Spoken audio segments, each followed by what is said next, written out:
بسم اللہ الرحمن الرحیم۔ السلام علیکم ورحمۃ اللہ وبرکاتہ۔ ناظرین، میں ہوں آپ کا ہوسٹ حافظ محمد مامون اصغر، اور پیس ٹی وی اردو اسٹوڈیو سے میں آپ کو خوش آمدید کہتا ہوں۔ ہمارے پروگرامز کا ایک سلسلہ چل رہا ہے جس کا نام ہے اصلاح عقیدہ، اور آج ہم اسی سلسلے کا ایک پروگرام کر رہے ہیں جس میں ہم فرشتوں کے اوپر ہمارا ایمان کیا ہونا چاہیے، ایمان بالملائکہ، یا آپ یہ بھی کہہ سکتے ہیں کہ ایک عام انسان یہ جاننا چاہتا ہے کہ فرشتوں کے بارے میں میرا عقیدہ کیا ہونا چاہیے، تو یقیناً یہ اس کے لیے بہت مفید پروگرام ہو سکتا ہے۔ اسی موضوع پہ بات کریں گے۔ ہمارے ساتھ مہمان موجود ہیں ابو انشاء قاری خلیل الرحمان جاوید صاحب۔ ہم آپ کو خوش آمدید کہتے ہیں آج پہ۔ بہت شکریہ، بہت جزاکم شکریہ۔ اللہ۔ پچھلے پروگرام میں قاری صاحب بات ہو رہی تھی کہ فرشتے جو ہیں اللہ سبحانہ و تعالیٰ کے نورانی مخلوق ہیں، اور صرف فرشتے ہی ہیں جن کو اللہ سبحانہ و تعالیٰ نے نور سے بنایا ہے، اور اس سارے موضوع کے اوپر الحمدللہ بہت ہی مفید معلومات جو ہے آپ نے ہمارے ناظرین کو دی۔ میں چاہتا ہوں کہ آج آپ سب سے پہلے یہ بتائیے کہ آپ نے بتایا 3 طرح کی مخلوق ہوتی ہیں، بشر ہیں، جنات ہیں، فرشتے ہیں۔ تو انسان، فرشتے اور جن، ان میں اگر ہم درجات دیتے ہیں تو آپ بتائیں گے سب سے اوپر درجے پہ کون ہے اور وہ کیوں ہے، اور پھر اس کے بعد نیکسٹ اس کو ایکسپلین کر دیں۔ جزاکم اللہ۔ پہلی بات تو یہ ہے کہ اللہ رب العالمین نے سب سے جو اشرف درجہ دیا ہے وہ انسان کو دیا۔ لقد خلقنا الانسان فی احسن تقویم، اللہ رب العالمین نے کہا۔ تو انسان کو جو اللہ نے رتبہ دیا ہے وہ کائنات میں کسی اور کو نہیں دیا، اور یہی وجہ ہے کہ اللہ رب العالمین نے آدم علیہ السلام سے لے کر محمد الرسول اللہ صلی اللہ علیہ وسلم تک جتنے انبیاء بھیجے ہیں، ان تمام انبیاء کو اللہ رب العالمین نے انسانوں میں سے جو ہے وہ انتخاب فرمایا۔ وما ارسلنا من قبلک الا رجالا نوحی الیہم، پھر یہ بھی کہ مردوں میں سے بھیجا ہے، انسانوں میں سے بھی بھیجا ہے، لیکن پھر مردوں میں سے بھیجا ہے، کیونکہ انسان میں پھر 2 جنسیں ہیں، مرد بھی ہے عورت بھی ہے، تو کوئی رسول اللہ نے عورت نہیں بھیجی، جتنے رسول بھیجے ہیں وہ مردوں میں سے بھیجے ہیں۔ تو اس سے یہ بھی اللہ نے ظاہر کیا کہ شرف انسانوں کو زیادہ حاصل ہے، اور پھر انسانوں میں مردوں کو زیادہ فضیلت حاصل ہے نسبتاً عورتوں کے، یہ بات بھی سمجھا دی۔ تو اللہ تعالیٰ نے جتنے انبیاء بھیجے ہیں وہ انسانوں سے بھیجے ہیں، اور یہ بھی انسانوں کے لیے ایک شرف کی بات ہے کہ جتنے بھی انبیاء آئے وہ ہم میں سے آئے۔ پھر ان کو یہ رتبہ اس لیے دیا گیا ہے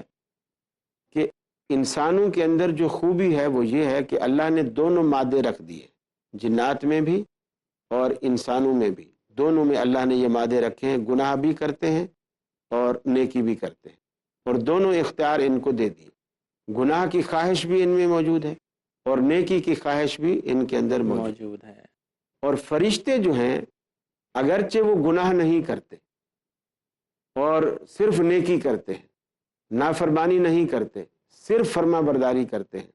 لیکن ان کو انسانوں والا رتبہ اس لیے نہیں دیا کہ اس میں ان کا کوئی کمال نہیں ہے، کہ فرشتے جو کچھ کر رہے ہیں، اگر نماز پڑھ رہے ہیں، کوئی اور ذکر کر رہے ہیں، اللہ نے کسی کام پر لگا دیا ہے وہی کر رہے ہیں، تو اس میں ان کا کوئی کمال نہیں ہے۔ انسان اگر گناہ کی خواہش ہوتے ہوئے، اب دیکھیے نا، ایک شخص روزے میں روزہ رکھ کر پانی نہیں پیتا، گھر میں پانی موجود ہے لیکن نہیں پیتا، فریج موجود ہے پانی نہیں پیتا، گھر میں اکیلا ہے، تنہا ہے، پھر بھی اللہ سے ڈر کر وہ روزے کو نہیں توڑتا، فریج سارا فروٹ سے بھرا ہوا ہے پھر بھی وہ انہیں استعمال نہیں کرتا، انہیں کوئی دیکھنے والا نہیں، لیکن وہ یہ سمجھ رہا ہے کہ جس کے لیے میں نے روزہ رکھا ہے وہ دیکھ رہا ہے، اور اس کے ڈر سے وہ اس سے بچتا ہے، تو اس میں اس کا کمال ہے۔ تو یہ کمال جو ہے وہ انسانیت کو اونچا لے جاتا ہے۔ اب آپ اس کو یوں سمجھیے کہ جیسے کوئی ایک نابینا شخص ہے، وہ کسی چوراہے پہ بیٹھا ہے، اس کی آنکھیں نہیں ہیں، اور وہ شام کو کسی سے کہتا ہے کہ یار مجھے دیکھو، میں نابینا ہوں، آج تک کسی لڑکی کو، کسی عورت کو مجھ سے شکایت ہوئی ہے کہ میں نے کسی کو دیکھا ہے؟ کسی کو میں نے تاڑا تک نہیں ہے، اور تمہاری ہر روز شکایتیں آتی ہیں، کچھ خدا سے ڈرو، خدا کا خوف کرو، میرے سے عبرت پکڑو، مجھ سے سبق لو۔ اب وہ لوگ اس کو کیا کہیں گے؟ لوگ کہیں گے تو اگر تو نہیں دیکھتا تو اس میں تیرا کیا کمال ہے؟ یہ تھوڑی ہے کہ تو دیکھتا نہیں ہے، تو دیکھ ہی نہیں سکتا ہے، تو اس میں تیرا کیا کمال ہے؟ تو اصل کمال یہ ہے کہ وہ دیکھ سکتا ہے پھر نظر نیچی رکھتا ہے، وہ دیکھنے کی صلاحیت رکھتا ہے پھر اپنی نظریں جھکا کے رکھتا ہے، شرم و حیا کے دائرے میں رہتا ہے، اپنے آپ کو اللہ سے ڈرتا ہوا رکھتا ہے، نافرمانی سے بچنے کی کوشش کرتا ہے، یہ چیزیں دوسری مخلوقات سے اسے ممتاز کر دیتی ہیں۔ یہ بتائیے کہ فرشتے اللہ سبحانہ و تعالیٰ نے مخلوق بنائی ہے بہت بڑی، آپ نے جیسے بتایا کہ ان کا حجم بھی بہت بڑا ہے، تو اس پہ ہم تھوڑی سی بحث کرنا چاہتے ہیں، معلومات بھی اکٹھی کرنا چاہتے ہیں کہ فرشتوں کا، عام فرشتے کا حجم کتنا بڑا ہوتا ہے، اور کیا کوئی انسان ان کو دیکھ سکتا ہے؟ اگر اللہ رب العالمین چاہے کہ کوئی انسان ان کو دیکھے تو ان کو پھر یہ اللہ رب العالمین اختیار دے دیتا ہے کہ یہ ایسا روپ دھار لیتے ہیں جو نظر آنے والا ہوتا ہے۔ عموماً جو اپنے اس میں ہوتے ہیں تو نظر نہیں آتے ہیں، لیکن اپنے اس میں بھی آ کے اگر چاہیں کہ ہم نظر آئیں تو ایسا ہو سکتا ہے۔ جس طرح کہ نبی کریم صلی اللہ علیہ وسلم غار حرا میں بیٹھ کر اکثر عبادت کیا کرتے تھے، اور جس دن جبریل امین پہلے دن، حدیث جبریل تو کی جو آپ نے جی بات کی تھی، جی اس سے پہلے جو بالکل پہلے دن اقرا بسم ربک الذی خلق والی آیت لے کر کے آئے، تو اس میں جب اللہ کے رسول صلی اللہ علیہ وسلم فرماتے ہیں کہ مجھے اپنے گلے سے لگایا، پکڑ کے مجھے بھینچا اور کہا اقرا، میں نے کہا میں پڑھنے والا نہیں ہوں، پھر میں نے کہا پڑھنے والا نہیں ہوں، تو اس طرح اس وقت جو جبریل امین آئے تھے وہ اپنی اصلی حلیے میں، اور فرماتے ہیں رسول اللہ صلی اللہ علیہ وسلم کہ میں نے دیکھا تو 600 پر تھے، اس کے 600 پر تھے، اور میں نے جو ایسے اوپر دیکھا تو جہاں تک میری نگاہ جاتی تھی اس کا قد تھا۔ تو اب وہ اپنی اصلی شکل میں آیا ہے اور اس کے 600 پر ہیں۔ اس سے یہ بھی ظاہر ہوا کہ فرشتوں کے پر بھی ہوتے ہیں۔ اب اس کے پھر یہ بھی ظاہر ہوا کہ اس کے رتبے کے لحاظ سے یہ پر کمتی بڑھتی بھی ہو سکتے ہیں۔ اگر کوئی ان سے کم رتبے والا فرشتہ ہے تو اس کے پر ممکن ہے اس سے کم ہوں۔ بعض احادیث میں کم پروں کا ذکر بھی آیا ہے، اور جبریل امین کے 600 پر ہیں، اور اللہ کے نبی نے اس کو دیکھا اور اپنے اصلی حلیے میں دیکھا۔ تو اگر وہ چاہے اپنے آپ کو دکھانا تو اللہ تعالیٰ نے ان میں یہ صلاحیت بھی رکھی ہے کہ وہ پھر اس طرح اپنے آپ کو دکھا دیتے ہیں، چاہے اپنے اصلی حلیے میں دیکھیں یا انسانی حلیے میں دکھانا چاہیں۔ تو اکثر رسول اللہ صلی اللہ علیہ وسلم کے پاس جب حضرت جبریل آتے تو اکثر دہیہ کلبی کی شکل میں آتے تھے۔ ایک صحابی تھے حضرت دہیہ کلبی رضی اللہ تعالیٰ عنہ، تو ان کی شکل میں اکثر جبریل امین آتے اور آپ کے ساتھ بات چیت کرتے، اللہ کا پیغام پہنچاتے، پھر چلے جاتے۔ جی، یہ آپ نے بتایا کہ حدیث سے ہمیں پتہ چلتا ہے کہ نبی صلی اللہ علیہ وسلم نے ہی ان کو اپنی شکل میں دیکھا ہوا ہے، باقی انسانوں نے ان کو دوسری شکل میں دیکھا ہوا ہے، اور وہ بھی اللہ سبحانہ وتعالیٰ کے حکم سے کہ وہ انسان کی شکل میں آ جاتے تھے تاکہ لوگ ان کو، باقی انسانوں کو بھی اگر اللہ چاہے کہ ان کو دکھانا چاہے تو وہ دکھا سکتا ہے۔ جیسے غزوہ بدر میں جب رسول اکرم صلی اللہ علیہ وسلم اپنا سر مبارک سجدے میں ڈالا ہوا تھا اور اللہ رب العالمین سے مدد کی درخواست کر رہے تھے، تو اس وقت ابو بکر صدیق رضی اللہ تعالیٰ عنہ پاس کھڑے تھے، اور انہوں نے کہا اللہ کے رسول سر اٹھائیے، اللہ کی مدد آ چکی ہے، سر اٹھائیے، اللہ کی مدد آ چکی ہے۔ اور وہ اللہ کی مدد کیا تھی جسے خود اللہ کا قرآن کہتا ہے کہ وَأَنزَلَ جُنُودًا لَّمْ تَرَوْهَا، ہم نے ایسے ایسے لشکر اتارے جن کو تمہاری نظریں دیکھنے سے قاصر تھی، لیکن اس وقت اللہ نے ابو بکر صدیق کو اس کی ایک جھلک دکھائی، اور صدیق اکبر رضی اللہ تعالیٰ عنہ کو پتہ چلا کہ نبی کریم صلی اللہ علیہ وسلم کی دعا کے نتیجے میں اللہ کی مدد آ پہنچی۔ جبھی انہوں نے خوشی سے کہا اللہ کے رسول سر اٹھائیے، اللہ کی مدد آ گئی۔ جزاک اللہ خیر۔ اگر فرشتے اپنے اصل روپ میں نہیں ہیں، جیسے آپ نے بتایا کہ ایک صحابی دہیہ کلبی کے روپ میں آ جاتے تھے، یا حدیث جبریل میں بھی جیسے ہم نے دیکھا، تو کیا ان کے جو خواص ہیں وہ انسانی خواص بن جاتے تھے یا اپنے فطرتی اوصاف پہ ہی وہ قائم رہتے تھے؟ نہیں، اپنی فطرتی اوصاف پہ قائم رہتے تھے، صرف یوں سمجھ لو کہ لباس بدل گیا ہے، اوپر کا حلیہ چینج ہو گیا ہے، اصلیت ان کی نہیں بدلی۔ اور قرآن نے اس کے لیے لفظ استعمال کیا کہ مریم علیہ السلام کے پاس جب حضرت جبریل آئے اور وہ جنگل میں تھیں، ویرانے میں تھیں، بالکل اکیلی تھی، تو ان کے پاس جب حضرت جبریل علیہ السلام آئے اور وہ اکیلے آئے، اور وہ بھی ایک نوجوان جیسا شخص ہوتا ہے اس طرح نوجوان شخص بن کر سامنے آئے، اور قرآن اس چیز کو کہتا ہے فَتَمَثَّلَ لَهَا بَشَرًا سَوِيًّا، کہ وہ بالکل ایک انسانی شکل کے عین مطابق اس کی تمثیل دھار کے، یعنی انسان بن کے نہیں، انسانی مثال بن کے۔ سبحان اللہ۔ تو یعنی فرشتہ جب انسانی روپ ڈھارتا ہے تو وہ تمثیلاً بشر ہوتا ہے، حقیقتاً بشر نہیں ہوتا، اور پھر اس میں خواہشات بھی نہیں ہوتی۔ خود مریم علیہ السلام نے جب کہا کہ انی اعوذ بالرحمن منک ان کنت تقیہ، میں تجھ سے اللہ کی پناہ چاہتی ہوں اگر تیرے اندر ذرا بھر بھی کوئی شیبہ ہے شرم و حیا کا تو مجھ سے دور ہو جا۔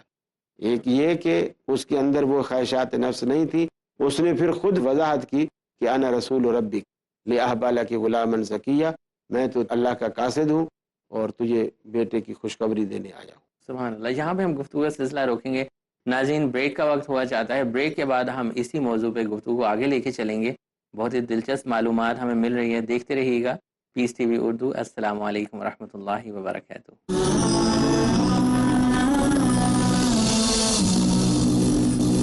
السلام علیکم ورحمۃ اللہ وبرکاتہ۔ ناظرین، بریک کے بعد ایک بار پھر آپ کو خوش آمدید کہتے ہیں۔ بریک میں جانے سے پہلے گفتگو ہو رہی تھی کہ اللہ سبحانہ و تعالی جب چاہتے ہیں تو وہ فرشتوں کو انسانی شکل دے دیتے ہیں، لیکن انسان نہیں بناتے، جیسے آپ کہہ سکتے ہیں کہ ان کو ٹرانسفارم کر دیتے ہیں، لیکن فرشتے کو اصل شکل میں انبیاء کرام ہی دیکھ سکتے تھے، وہ بھی اللہ سبحانہ و تعالی کے حکم سے۔ یہی گفتگو ہم نے کی تھی شیخ صاحب۔ میں چاہتا ہوں کہ ہم اس بات پہ مزید دیکھیں کہ فرشتوں کو اللہ سبحانہ و تعالی نے نور سے بنایا ہوا ہے، اور پھر آپ نے جیسے ابھی کچھ دیر پہلے بتایا کہ ان کے پر بھی ہوتے ہیں۔ میرا خیال ہے ابھی فرشتوں والی بات تھوڑی یہ ادھوری تھی جی کہ جو آپ کا آخری سوال تھا جی جی کہ اس میں انسانی روپ دھارنے کے بعد آیا وہ خواہشات نفس اور وہ انسانی ضروریات پیدا ہوتی ہیں کہ نہیں ہوتی ہیں۔ تو میں نے کہا کہ وہ تمثیلاً انسان ہوتے ہیں، حقیقتاً اندر سے فرشتہ ہوتے ہیں، جیسا کہ ابراہیم علیہ الصلاۃ والسلام کے پاس فرشتے آئے۔ ابراہیم علیہ السلام اتنے مہمان نواز تھے کہ اللہ رب العالمین کا قرآن کہتا ہے جب فرشتے انسانی شکل میں ان کے گھر میں آ کے بیٹھے تو انہوں نے یہ نہیں پوچھا بھائی تم مسافر ہو، کچھ کھاؤ گے، کچھ پیو گے، کچھ نہیں پوچھا۔ قرآن کہتا ہے جاء بعجل حنیذ، ایک ان کے گھر میں جو پلا ہوا بچڑا تھا، حالانکہ وہ کوئی مرغی بھی کاٹ سکتے تھے، لیکن ان کی مہمان نوازی کا دیکھیے کہ بچڑے کو ذبح کیا اور اس کا گوشت بھون کر وہ مہمانوں کے آگے رکھا اور پیش کیا۔ جب مہمانوں کے سامنے وہ ٹرے بنے ہوئے سامنے آیا، وہ تو فرشتے ہیں جی، اب وہ جو ہے اس کو کھا نہیں رہے، ہاتھ نہیں بڑھا رہے۔ تو اس زمانے میں رواج یہ تھا کہ جو کوئی کسی سے دشمنی رکھتا تھا اور دشمن بن کر آتا تھا اور آگے بھی نقصان پہنچانے کا ارادہ رکھتا تھا تو وہ اس کے گھر کا نمک نہیں کھاتا تھا۔ یہ جو ہمارے یہاں معروف ہے نا نمک خوار، جی جی جی کہ جی ہم تو آپ کے نمک خوار ہیں، جی جی تو نمک سے مراد یہ نہیں ہوتا کہ وہ نمک چاٹے گا، اس کا مطلب یہ ہے کہ اس نے جو اس کے ہاں کھانا کھایا ہے اور کھانے میں اس کا نمک سے مراد پورا کھانا، اس کی تواضع، اس کی مہمان نوازی، تو وہ اس کے ہاں سے کھانا نہیں کھاتا تھا جو بری نیت۔ اب آپ دیکھیے کہ اس زمانے میں دشمنی کے بھی آداب تھے کہ دشمن بھی اپنے کچھ ریت اور اپنے لیے کچھ پابندیاں اور ضابطے رکھا کرتا تھا کہ میں نے جس سے دشمنی کرنی ہے اس گھر کا نہ پانی پینا ہے نہ کھانا کھانا ہے، اور یہاں تو پہلے آتے ہیں کھانا کھاتے ہیں اور یہ ساری لوازمات کرتے ہیں، پھر اسی کو لوٹ کے اور مار کے چلے جاتے ہیں اور گھر کا صفایا کر کے چلے جاتے ہیں۔ جب ابراہیم علیہ الصلاۃ والسلام نے دیکھا کہ ان کے ہاتھ کھانے کی طرف نہیں بڑھ رہے، اپنے دل ہی دل میں جو ہے وہ ڈرنے لگے پریشان ہو گئے کہ بھی پتہ نہیں کوئی دشمنی کے ارادے سے، جان پہچان والے بھی نہیں تھے، انجان تھے۔ تو پھر انہوں نے جب دیکھا تو انہوں نے کہا کہ اے ابراہیم آپ ڈریے نہیں، انا ارسلنا الی قوم لوط، ہم اصل میں لوط علیہ الصلاۃ والسلام جو اللہ کے پیغمبر تھے ان کی قوم کی طرف عذاب بنا کر بھیجے گئے ہیں، تو راستے میں ہم آپ کے پاس بھی آ گئے، چلو آپ کو بھی بیٹے کی خوشخبری دیتے جائیں۔ اصل ہمارا جانے کا مقصد وہاں تھا، ہم فرشتے ہیں، ہم کھاتے پیتے نہیں ہیں۔ تو یعنی وہ انسانی روپ بھی دھار گئے، اس کے باوجود کھانے پینے والی جو خواہش ہے وہ روپ دھارنے کے بعد بھی ان میں پیدا نہیں ہوئی۔ جی بالکل، یہ بات واضح ہوئی کہ فطرتی اوصاف جو ہیں فرشتوں نے اپنے تبدیل نہیں کیے روپ دھارنے کے بعد بھی۔ یہاں پہ اب میں چاہتا ہوں کہ مزید ہم آگے بڑھیں اور ہم اس بارے میں معلومات حاصل کریں کہ ایک شخص جو ہے وہ کسی بھی ایک فرشتے کا یا ایک سے زیادہ فرشتے کے ساتھ اگر دشمنی رکھتا ہے، دل میں گرج رکھتا ہے، نفرت رکھتا ہے، جیسے یہود جو تھے حضرت جبرائیل علیہ السلام کے بارے میں رکھتے تھے کہ یہ وحی حضور صلی اللہ علیہ وسلم پہ کیوں لے کے گئے اور بنی اسحاق میں جو ہے وہ نبی آنا چاہیے تھا۔ تو اس حوالے سے اگر کسی شخص کے دل میں آج کل کے بھی دور میں جیسے ملک الموت کے بارے میں دل میں کوئی برائی رکھتا ہے یا ان کے بارے میں کچھ موویز میں یا اس طرح ہمیں ڈائجسٹ میں میگزین میں پڑھنے کو ملتا ہے کہ وہ بہت ہی شاید برے ہیں، تو اس حوالے سے آپ بتائیے کہ اس سے بھی ہمارے عقیدے کے اوپر فرق پڑے گا؟ بالکل فرق پڑے گا، اس لیے کہ اگر جبریل علیہ الصلاۃ والسلام وہی کسی کے پاس لے کر کے آئے ہیں تو وہ اپنی مرضی سے نہیں لے کر آئے ہیں، اللہ رب العالمین کے حکم سے لائے ہیں۔ تو جب آپ جبریل علیہ الصلاۃ والسلام سے دشمنی رکھ رہے ہیں تو وہ آپ اللہ سے دشمنی رکھ رہے ہیں، اس لیے کہ یہ انہوں نے کوئی بھولے سے یا غلطی سے نہیں کہ اللہ نے کہا ادھر لے جانا ہے وہ غلطی سے دوسری جگہ لے کے چلے گئے، ایسا نہیں ہے۔ لا یعصون اللہ ما امرہم کا معنی یہی ہے کہ اللہ جو ان کو کہتا ہے وہ اس کی خلاف ورزی نہیں کرتے، حتیٰ کہ ان کا آسمان سے زمین پر آنا بھی اپنی مرضی۔ ایک دن اللہ کے رسول نے پوچھا، اے جبریل میرا دل چاہتا ہے کہ تم اکثر میرے پاس آیا کرو، میرے پاس بیٹھا کرو، میرا دل لگتا ہے تمہارے ساتھ۔ تو انہوں نے کہا اللہ کے رسول آپ شاید ایسا سمجھتے ہیں ہم اپنی مرضی سے آتے جاتے ہیں، اللہ آپ جتنا ٹائم لیں گے ہم آپ کو دے دیں گے۔ وما نتنزل الا بامر ربک، ہم تو اللہ رب العالمین کے حکم سے اترتے ہیں، حکم سے ادھر جب تک تمہارے رب کا حکم نہیں ہوتا تب تک ہم نیچے زمین پہ قدم نہیں رکھتے۔ تو اللہ رب العالمین کے حکم کی فرما برداری کرنے والے سے دشمنی رکھا، من کان عدوا لجبریل فانہ نزلہ علی قلبک باذن اللہ۔ اللہ نے یہی دلیل دی کہ جو شخص جبریل امین کا دشمن ہو رہا ہے اور وہ اس وجہ سے دشمن ہے کہ وہ قرآن مجید کو اتارتا ہے، حالانکہ اس نے اللہ رب العالمین کے حکم سے، اس کی اجازت سے، اس کے اذن سے اتارا ہے۔ جب حضرت جبریل نے یہ کام اللہ کے اذن سے کیا ہے تو یہ تو اگر کوئی ان سے دشمنی رکھتا ہے یا اس کام کو برا کہہ رہا ہے تو ڈائریکٹ اللہ سے ایسا کر رہا ہے۔ اسی طرح ملک الموت بھی اگر کسی کے ہاں جاتا ہے تو وہ اپنی مرضی سے نہیں دیتا، اللہ کے ہاں اس کا ایک وقت مقرر ہے اور اس کی وہ ڈیوٹی ہے، وہ اللہ کے حکم کی خلاف ورزی نہیں کر سکتا۔ اذا جاء اجلہم لا یستأخرون ساعۃ ولا یستقدمون، کہ جب بھی اللہ رب العالمین نے بندوں کا جو وقت موت کا مقرر کر رکھا ہے، زندگی کے آخری سانس کا جو وقت آتا ہے وہ فرشتہ وہیں پہنچ جاتا ہے، پھر ایک پل نہ آگے نہ پیچھے، اس کو کوئی مہلت نہیں ملتی۔ یعنی کہ فرشتے اللہ سبحانہ و تعالیٰ کے حکم پہ چلتے ہیں، نہ وہ بھول چوک کرتے ہیں، جی ہاں، اور اور جو نہ غلطی سے جیسے کہیں ایسا جی ہوتا ہے، اور نہ کسی کی دشمنی سے۔ ایسا نہیں ہے جس نے گالیاں دی ہیں فرشتوں کو تو فرشتے اس کو پہلے مار کے آ جائیں، اور جس نے آج مرنا تھا اس کو 3 دن چھوٹ دے دے، تو ایسا نہیں ہوتا ہے۔ جزاک اللہ خیر۔ کچھ اور فرشتوں کے بارے میں ہم جاننے کی کوشش کریں گے۔ کرامن کاتبین ہیں جو اللہ سبحانہ و تعالیٰ نے نگرانی کے لیے ہماری رکھے ہوئے ہیں، تو ان فرشتوں کی خاص ڈیوٹی جو ہے وہ ہمارے ناظرین کو سمجھائیں، اور اس سے ہماری ذاتی زندگی پر کیا اثر پڑنا چاہیے وہ اس کی بھی وضاحت کیجیے۔ جب آدمی یہ یقین رکھے گا کہ میرے ساتھ ہر وقت 2 ایسی ہستیاں موجود ہیں جو مجھے دیکھ رہی ہیں، واچ کر رہی ہیں، میں کہاں جا رہا ہوں، کہاں سے آ رہا ہوں، تو یہ تصور ہی اس کو گناہ سے بچانے کے لیے کافی ہے، کیونکہ اسے یہ پتہ ہے کہ یہ ڈائری لے کر اللہ کے پاس جائیں گے اور یہ میری آج کی ڈائری بھی دکھائیں گے اور اس میں یہ لکھا ہوا ہوگا جو میں ابھی گناہ کرنے والا ہوں۔ یہ تصور ہی وہ تصور ہے کہ جو انسان کو گناہ سے بچاتا ہے اور نیکی کی طرف لے جاتا ہے۔ تو جب آدمی یہ سوچ لے گا، اور حدیث میں یہ بھی آتا ہے کرامن کاتبین بھی ڈائری روزانہ لکھ رہے ہیں، اور 2 الگ سے اللہ رب العالمین کے ہاں ڈائریاں شام کو بھی اور صبح بھی جا رہی ہیں۔ اب دیکھیے کہ کتنا کڑا نظام ہے اللہ رب العالمین کا، کہ وہ فرشتے جو عصر کو آتے ہیں وہ پھر ساری رات یہیں رہتے ہیں، اور پھر فجر کو وہ چلے جاتے ہیں، اور جو فرشتے فجر کو آتے ہیں وہ پھر سارا دن یہیں رہتے ہیں اور عصر کو چلے جاتے ہیں۔ اور یہ 2 ڈائریاں روزانہ اللہ رب العالمین کے پاس، ہماری سفید کاریوں کی بھی اور ہماری سیاہ کاریوں کی بھی، اللہ رب العالمین کے پاس ڈیلی پہنچ رہی ہے۔ اور یہ جو فرشتے مستقل ہمارے ساتھ بیٹھے ہوئے ہیں، یہ رات دن ساتھ ہیں۔ اللہ کے نبی نے فرمایا صرف قضاء حاجت کے وقت جب انسان ٹوائلٹ میں جاتا ہے یہ فرشتے الگ ہو جاتے ہیں، یا آدمی جب بیوی کے ساتھ ہوتا ہے اس وقت یہ فرشتے الگ ہو جاتے ہیں۔ اس سے آپ ناظرین یہ بھی اندازہ لگائیے کہ اللہ رب العالمین نے ان فرشتوں میں بھی شرم اور حیا رکھی ہے۔ سبحان اللہ۔ تو یہ شرم و حیا کے پیکر ہمارے ساتھ اللہ رب العالمین نے لگا دیے ہیں۔ اور کتنی عجیب بات ہے کہ اللہ رب العالمین نے فرشتوں کو انسان سے کم رتبہ دیا ہے،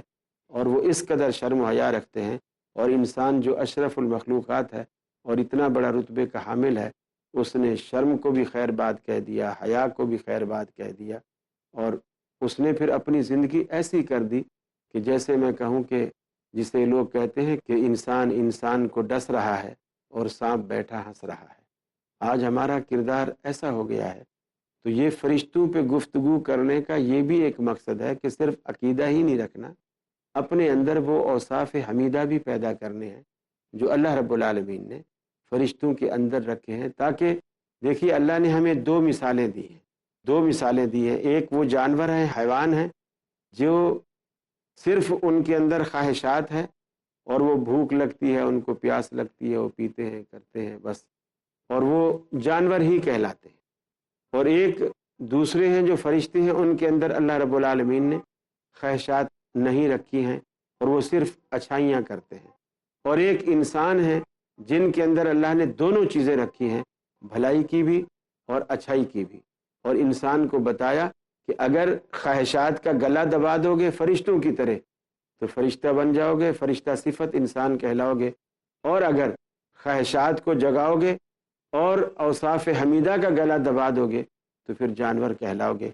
بہت شکریہ شیخ صاحب ہمیں اتنی معلومات دینے کا، اور یقیناً ہم پروگرام میں آپ سے بہت کچھ سیکھتے ہیں۔ ناظرین، بات ہو رہی تھی کہ ایک انسان کا، ایک مسلمان کا فرشتوں کے بارے میں کیا عقیدہ ہونا چاہیے، اس کے اوپر ماشاءاللہ بہت ہی معلوماتی اور دلچسپ گفتگو ہوئی۔ اگلے پروگرام میں گفتگو کا سلسلہ جاری رہے گا، دیکھتے رہیے گا پیس ٹی وی اردو۔ السلام علیکم ورحمۃ اللہ وبرکاتہ۔